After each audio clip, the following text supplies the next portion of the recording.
welcome back to goldstocktrades.com. Today we have a new and special guest with us, Daniel Noon. Daniel's the CEO of G2 Goldfields, which can be traded as GTWO on the venture.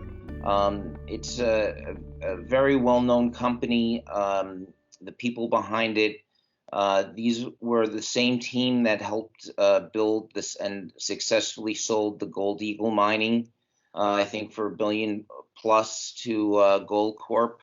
They also were the guys that helped build Guyana Gold that just got bought out by Silver Corp. This was a stock that went at one point in the height of the last cycle to $12, and it was a very exciting story in Guyana. Daniel, thank you so much for being here with us today and for giving us an update into this new company, G2 Goldfields, and some of your history and the team behind G2 Goldfields and what makes this company gaining so much traction recently. Yeah, hi. Yeah. Thanks, Jeb. Basically, you're a busy guy these days. I am. Basically, I'm the CEO of G2 Goldfields. My background is a geologist. I worked for Rio Tinto in New Guinea, Newcrest, Indonesia, Homestake in Peru. But then I came to Toronto in 2003 and started Absolute Resources, which was taken out by Aquiline Resources, which was then taken out by Pan American Silver. And that's when I joined up with Patrick Sheridan, who had done the Gold Eagle, but also had Guyana Goldfields. And I was there through the feasibility study and the build of the mine. So now we've started G2 Goldfields, and we're off to a flying start in Guyana. We've managed to hit with our initial drilling at the Oko. Daniel, what's the lessons learned that you guys learned from Guyana Gold and other juniors should learn about building the maximum value for shareholders and you as a management team? What's the some of the goals and what are some of the lessons that you learned?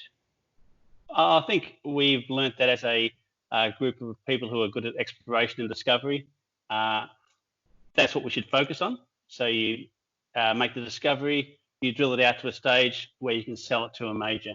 The process of going through a feasibility and a build is extremely expensive. It's difficult to get quality people, and it's very dilutionary to shareholders.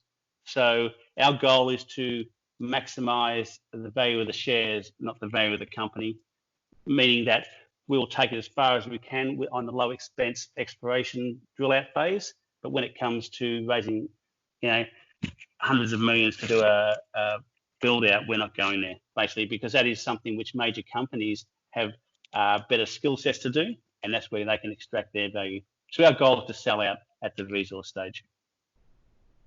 So talk to us about the recent discovery that you've just hit in Guyana. I know that it's been an exciting year. 2020 has been really the start of major drilling, and you're starting. It seems like you're starting to get some really good results, and that you're onto something here. Talk to us about what's gone on in 2020 and why are investors, especially in Toronto, getting excited about this story? Okay, so our new project is the Aramu Oko district. It's about 50 kilometres south of the Aurora mine in Guyana. It's in the southern part of the Cuney Basin. Now there we've started to drill in November, and we had a kilometre-long zone of old mine workings and shafts, and we started drilling it, not totally sure of what the target would be. We thought there'd be high-grade shoots along this trend, but as it's turned out, we actually have a long planar body.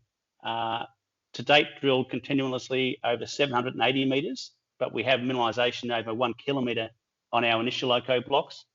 We've just picked up the land to the southeast, where we have another 1.5 kilometres of outcropping mineralisation with 3 shafts and open pits. So we're quite excited. And the most recent drilling that we've released up to hole 29 shows that mineralisation is continuous along a plane, and we've got it down to about 220 metres down dip now. So it's open at both ends and open down dip. And we've also, in the last hole, confirmed that there's a parallel zone to the west, similar to the original zone. Now, this deposit is high grade, so generally plus 10 grams up to 110 grams, but basically narrow veins, so 2 to 3 meters wide, 2 of them, and we've got them over the strike length of 780 meters. So the continuity, it's high grade, it's continuous, and it's becoming predictable. And those are the 3 things which are starting to get people excited in Toronto. Right, and we've seen the recent announcement with Guyana Goldfields being taken over by the Silver Corp. We've seen the Toroporo project, some significant new management and capital come into there. So there's been a lot of excitement in Guyana, I guess, because the Barrick CEO, Mark Bristow, has said that Guyana is a top jurisdiction for the majors, and the potential there is big. Could you discuss that a little bit, Daniel? Yeah, for sure. I mean, the Guyana Shield is the other half of the Leo Mann Shield in Africa. And so in the Leo Mann Shield, they've found about 300 million ounces in the last 30 years. In the Guyanas, there's been 100 million historically discovered, and 60 of them are in Venezuela alone. So that long part of the belt from Venezuela to northern Brazil has only ever been discoveries of 40 million ounces. So statistically, there should be another couple of 100 million ounces in there. And that's why Barrick's there. That's why Newmont's, they've got their mine in Suriname and are developing one in French Guiana. So the majors are there. They see this as the part of the world which is least exploited for gold, which also has the greatest potential. And so when we find something, we will have the buyers there to make a competitive bid, is the idea on this. So tell us about the program right now. Are the drills currently, with everything that's happening around the world with this coronavirus, COVID-19, what's going on at the project? Is the drilling still going on? Are we financed? Are we going to be able to see a significant, steady news flow? For sure. Basically, when Guyana shut its borders about 5 weeks ago, we had the drill running and we had all our geologists on site. So that was a good thing. We've isolated the camp. So it's 1 truck in a week and 1 truck out. No shift change. So we just had the same people there. Now, we'll be managing a shift change mid-May and bringing in another rig, and but also trying to keep the camp isolated. But we should basically have 2 rigs running from the start of June. And so the news flow should double. We get about 2 to 3 holes drilled a week. So that should double as well. And the lab down in Guyana is still working. And apparently we're the only ones submitting samples. So we're getting a good flow of product coming out the other end. And you have a lot of additional projects in Guyana, right? This is just one of them, right? That you're drilling right now. Completely. So the Aramu-Oko district, we've got concessions that run about 15 kilometres by about 2 kilometres. So we're at the southeastern end.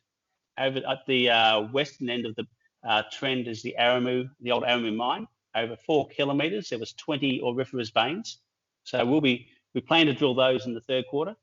Then 30 kilometres to the southwest, we have the Peruni district, which is made up of the old Peters mine and the Jubilee mine. And the Jubilee mine's never been drilled, and we just did a deal with the Bacchus family to get that concession. It's been mined for 30 years, but never had a drill on it, a bit similar to Oko. So basically, we have that package there as well, which we hope to be there by at least the fourth quarter drilling as well. So it's a lot of work to do, and but very exciting times. One question before we conclude here, and thank you for giving us an update and introduction to the company. You did a financing back around PDAC in early March. Talk to us about the significant shareholders and long-term shareholders that are backing the company, Daniel, so investors understand that this is a quality group that's not going to just quickly sell the stock. Okay, so basically 55 million shares fully diluted of the 132 is owned by management and directors, and Patrick Sheridan owns 30% of the stock. In the last financing, Rob Cudnick from Northfield Capital came in for $500,000. I personally took 100,000. Another director, Stephen Stowe, took 100,000. So it's a very tightly held stock. We've had a couple of groups in Toronto who've been buying stock for 18 months or so now, participated as well. So it hasn't really been pushed out into the general market or institutions yet. That will come. There is a time for that. but at the moment it's very tightly held. So again, we're talking to G2 Goldfields CEO Daniel Noon.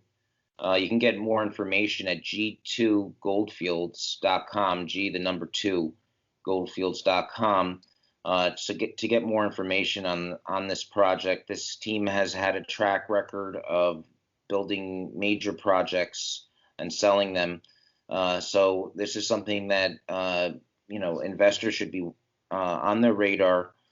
There's going to be lots of news, and you can always go to the website. Is there anything that you'd like to conclude, Daniel, before, in these sort of volatile times with the coronavirus and everyone under quarantine? Any last message that you'd like to give out and about gold, and especially G2 Goldfields? Well, I think gold, once again, is showing to be the currency of choice. It's really, as opposed to the fiat currencies. And I think it will have a strong run here, without a doubt. And G2 Goldfields is onto one of the most recent discoveries out there, which could be a rather significant discovery. And we think we've got a good runway in front of us to really make this worthwhile. Thanks for being here with us today. Okay, thank you very much, Jeb.